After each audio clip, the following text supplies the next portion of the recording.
April Pettyjohn, and this is Follow the Leader Homeschool Education. Hey everybody, welcome back. We are in part 3 of our Q&A, and this has just been so good. I've loved it. So if you haven't heard the other 2 parts, go back and listen. The questions have been great. The responses, I hope, have been helpful and beneficial. I've learned things that I want to put into practice in my own life and my own family. So we have 2 questions to go. And let's just kick it off with a question from Amber. Not this Amber, different Amber. Thank you. This is a big question, though. So It says, my husband was not on board with homeschooling. This year has been a trial run, and I think it has gone pretty well so far. But he's constantly questioning me and the kids, quizzing them about what they did all day, asking them random math and geography questions. LOL. It's funny, but it's really not, because I feel like he doesn't trust me. Can you talk about this? Thank you, Amber. That was really vulnerable, and I'm sorry. I'm sorry that you feel that way, because that has got to be really hard. So first of all, kudos to you for jumping into homeschooling, because that's just big in itself. That's huge to take that leap. I guess I would love to know what your conversations were prior to jumping into homeschooling, because you say that he's not on board, but you're doing a trial run with it anyways. So I know that you feel like he doesn't trust you, but he trusted you enough to let you do a trial run. So there's a smidge of trust. There is some trust there, so I don't want to discount that. All right, girls, what do we think? Well, again, kudos to you. I personally could not have done it without full on board of my husband. So, because I spent about a year questioning myself of the decision in itself. So I know you're questioning yourself, because it's like, of course you want to do right by your kids too. I would talk to, if I were you, I would talk to your husband and say, this is how I'm feeling when you ask these things. What is it that I'm feeling like you don't trust because you're asking these questions? Is it that you don't trust the curriculum that I've chosen? Is it that you don't trust our children's futures of their education? Or is it that you don't trust me to lead them in homeschool? And I don't know how your husband might respond. He might be completely unaware that he's making you feel that way. So it needs to be discussed if you're going to continue. Because it wouldn't work without unity. Unity is huge. It is.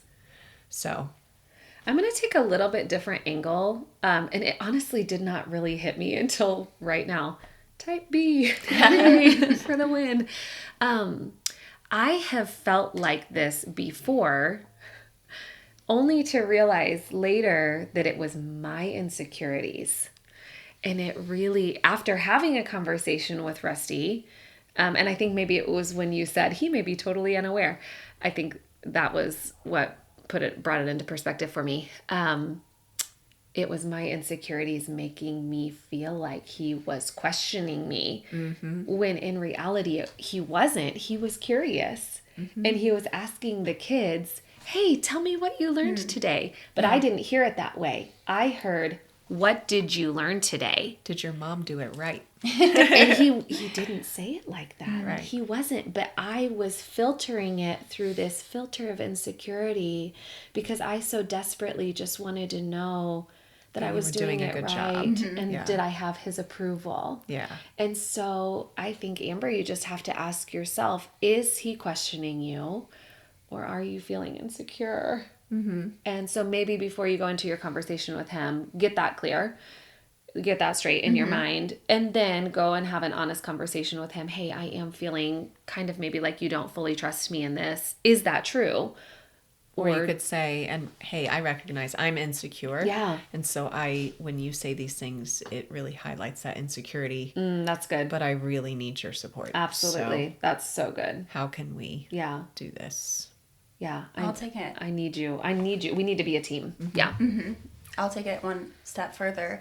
If you get to the point where you've had these conversations and he is admitting that, like, oh no, I really don't trust you, like, maybe this is an issue we need to figure out, I think that a lot of those questions could be rooted in fear of the stuff that we've already talked about. And I think that that's hard to remember that, I mean, primarily, at least in the families that we know, the homeschooling parent is typically the mom, but like the dads are equally invested in their kids' education and their kids' futures emotionally. And so I think that some of that could be, if it is true that he doesn't trust you, it could just be rooted in fear of not knowing, like, what does this mean for a family? If he didn't grow up homeschooled or hasn't had much experience with homeschool, he may be worried that his kids are, not going to be set up for success. And so going back to like having those same types of conversations as we've talked through with moms, but just with this dad, and like saying like, hey, here's some, just information about homeschooling or like, our goals, or I don't know, just like kind of assess the situation from that angle as well, and really address the root of those questions if it does come out that he really is not trusting and it's not an insecurity thing. I'm trying to think through it very practically too, and just from a practical standpoint, just to give him more security. If it's a possibility, maybe he could take a day off work and just spend a day at home with you guys and see what you are doing, see what it does look like, really participate in that. Or if you're in a co-op, maybe he could go to co-op with you guys for sure, and just be more invested and involved. Or if you can anticipate and when he comes home from work, he's going to say, what did you do all day? Be ready for that and view it as an opportunity to show off what you did all day and be like, okay, guys, when dad gets home today, we're going to be ready to show him all the cool stuff we did, and view it as an opportunity to be like, look, babe, I want to do this. I feel called to do this, and I'm going to prove to you that I can do a really good job. I don't know, just a practical thought. I will say, as a homeschool mom, I haven't felt that from my husband, but I would say most homeschool moms have felt it somewhere. Whether you're family or you're at the grocery store and somebody's quizzing your kid on the metric system. For sure. Like, are you doing a good job?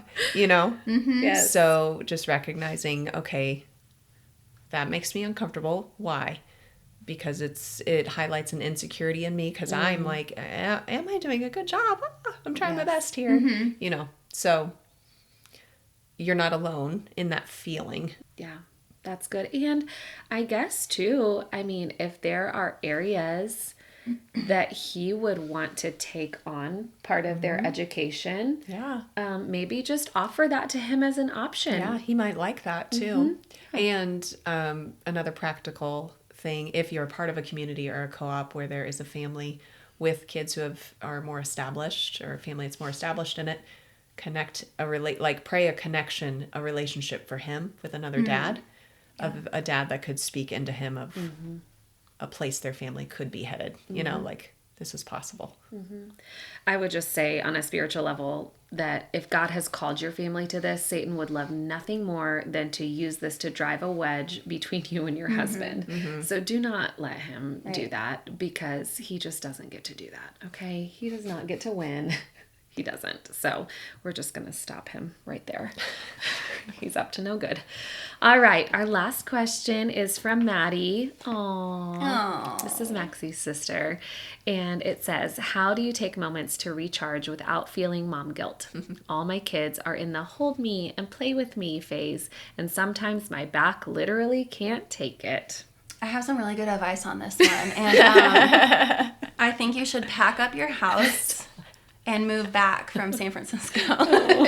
Because I'll hold them. Just kidding. Just kidding. You're doing a great job. Maddie has littles. And this is such a good question, but it's such a hard question because there is that constant tug. I remember it so well because I'm very close to just like being there very recently. And you want to meet all their needs. In the moment, you're like, I am touched out. But then like the second that your husband gives you a break, you're like, I should be with them. I should be the one helping them. It's wild. It is wild. Yeah. I had this epiphany once because I had my kids really close together, just like Matt, not as close as Maddie's. Maddie's are really close together. But I remember people constantly saying, just enjoy it. These are the good days. And I had this epiphany once. And I'm like, I think the reason that everyone says that is because it's very difficult to find joy in that season, but later you wish you could have, and that's why everyone has that similar feeling of like, just enjoy it. And I'm sitting here with like, haven't showered in 7 days and have, that's like, a long time. Oh, yeah, I know, it's probably she's not talking about right now. She has showered. Yeah, I have clean hair, okay. But I mean, you're in that phase of like, you're covered in poop and baby food and spit up and diapers, and you're sweaty and running all over the place, and it's like, this is not enjoyable. Everyone's saying congratulations. Yes. For what? Yes. And so it is. I think that it's so hard, and I think that there is, because of all of the people out there saying like, just enjoy these days, it's really, there's that internal struggle where you're like, I do want to, but it is just really hard, and like, it is hard to enjoy aspects of that season, but it's like you want to so bad because they're your babies and they're so precious and they're so sweet. So I don't know, I think just like identifying that it is nearly impossible to always be in like a good mood and ready to snuggle. Yes. I just think it's just nearly impossible. Yes. So like, not to make that your goal. Yeah. If that makes sense. Yeah. So. Yeah. I have a few things. One of them being, I recently spoke to this, that as badly as we want to believe they will remember all of the little things, they will not. Mm. The good and the bad. Yeah. That's true. So if you snap and lose your cool, they're probably not going to remember it. So give yourself lots of grace. Yeah. And it's a wonderful opportunity to remind everyone that we all need a savior. That's right. Like, yes. I just did that on purpose, guys, so you would remember That's that right. I need a savior. It's just a teachable moment meant to do that. So first of all, they're probably not going to remember, which is good. I'm so thankful for that. Mm-hmm. Yeah. Short-term memory. This is weird, and this is probably only going to apply to me, and everyone's going to stop listening to my podcast now. But I doubt it. My brain like works in little mini movies, and it's so weird. And it is, isn't it? No, I'm just listening. That was my listening phase. Just like, I do this throughout the day, like often, and I will have like an instant, and then I'll play it out in my mind like further, and I'll make it into like this little movie. But I will do it with my kids, and so I don't know. Sometimes I'll just stop and I'll watch them for just a second, and so I try to do this like once a day, and I'll watch them. And then I'll just have like this little mini movie in my brain, and I'll just attach it for like 30 seconds. And that's just like my little joyful moment. And I just kind of keep that. I hold on to that like throughout the day. So I don't know, maybe there's somebody that has a really weird brain like mine, and that was helpful for you. I feel like there has to be a science term for that. I don't know, maybe weird. We're homeschool moms. But yes, yeah. Research. So, but I think it just comes back to finding joy in little moments. Because God has put all of these little special moments along the way. And I like to think about like Jesus's life, honestly, while he was here on earth, because there weren't those like big spectacular things. I mean, there were, he was doing miracles, but the majority of his life was spent in little moments, and he found joy in all of those little things. So trying to find the joy in the little. Also, just it's like, it's okay for your kids to not be held all the time too. Like, I think that's 100%. Something.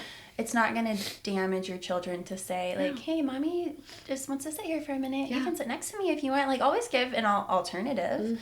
Because I don't think it's healthy to just, like, push your kids away at that age. Like, they do need that affection and attention. Yeah. But you can cater that to, like, your ability, your capability in the moment. So, like, if you're just fully exhausted and like all you can manage to do is sit on the couch, you can say like, oh, I can't hold you right now, but I would love to sit next to you. Or I'm not gonna, and you don't even have to give a reason. Sometimes I just tell my kids like, I'm not gonna do that right now. I'm doing this. You can join me. That models such good boundaries for them too. Absolutely. And then they can put good boundaries in their relationships. For sure. Yeah. I love that. Because I think that it's good for them too to learn how to be independent, and those are all really good things. So not to always think that it's negative if you can't cater to their need immediately in the way that they want you to. Oh, that's so good. That's wisdom.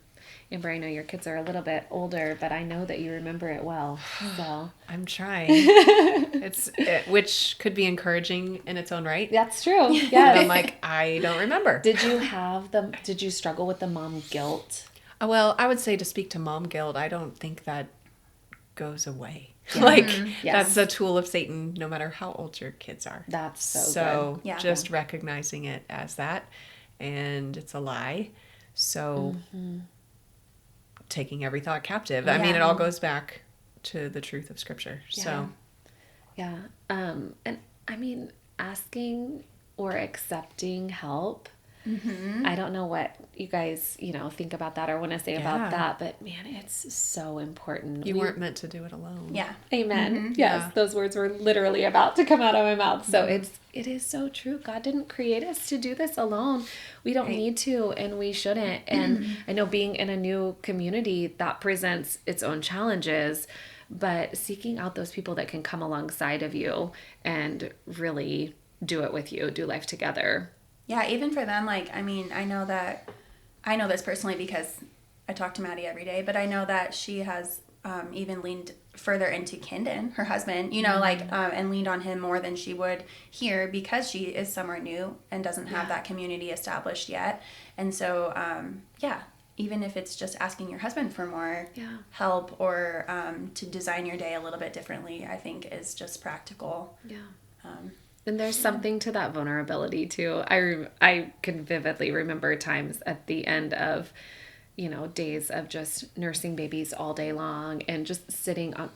I would like clockwork because I struggled with postpartum really bad at 6:00 every day. It would just hit me like a wave. And I remember sitting on the bed, just sobbing, and Rusty would be like, what's wrong? I'm like, I don't know. Do I do? I don't know. But just that vulnerability and just really just crying and be like, I need some help. Like, I need help. And just being able to tell somebody that you need some help and that's okay. Like, there's nothing wrong with I remember standing help. at the garage door when Tom pulled up from work and handing him a baby and leaving. I was like, bye. I'll see you in a couple hours. Because sometimes it really is. It's a hard job. It's a beautiful, sanctifying, wonderful privilege to be a mother, but it is not easy by any stretch of the imagination. And so I think just like settle it in your heart that it is hard and it's okay if it feels hard. Yeah. And finding that thing that refreshes you. Yeah. It doesn't have to be the textbook answer either. It doesn't have to be time alone in the Word. It might be that. It should be that.